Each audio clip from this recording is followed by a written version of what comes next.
big, and Dolly goes, "Look at fire!"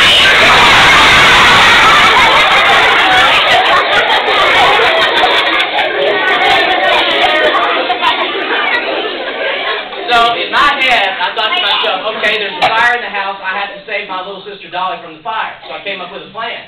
My plan was I was going to run into the kitchen. I was going to grab the fire extinguisher. I was going to run back into the kitchen, the living room, and I was going to put out the fire. But that's not what happened. What happened is I jumped up and I panicked. And I started running around the house going, I'm going to save you from the fire!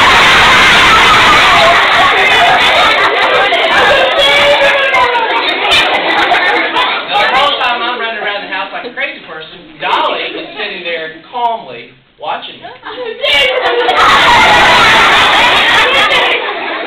finally, I get into the kitchen and I grab the fire extinguisher, but it's an old-timey, heavy fire extinguisher, and I try to pick it up and I can't pick it up. I try to pick it up and I can't pick it up. I try to pick it up. So finally, I just start dragging it across the floor. And I'm still saying, no, that was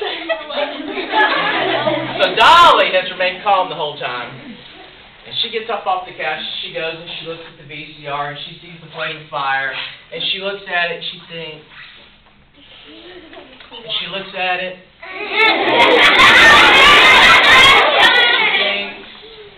She thinks.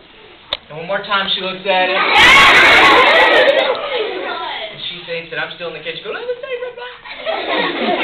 And she does this. She goes.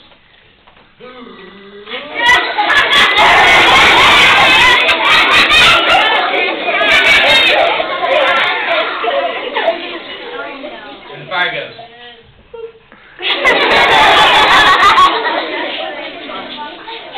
She blows the fire out just like a candle, and then she goes back to her room. Now, I don't know that's happened because I'm still in the kitchen dragging the fire extinguisher across the floor to put out the fire that she just blew out. But finally, I make it back into the living room, and I'm like, Dolly, I'm going to take it. And I look around, and the fire's out, and Dolly's back in her room, and everything seems back to normal.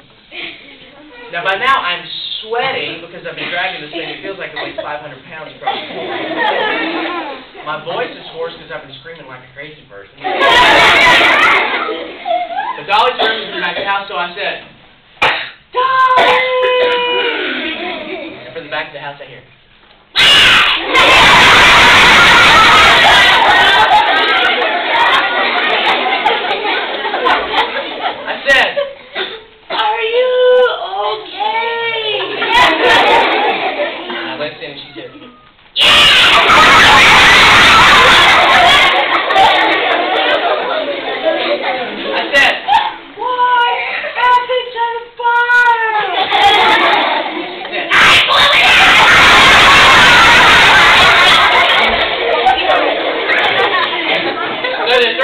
remember that story. Number one, if something like that happens at your house, find your parents. Number two, don't panic.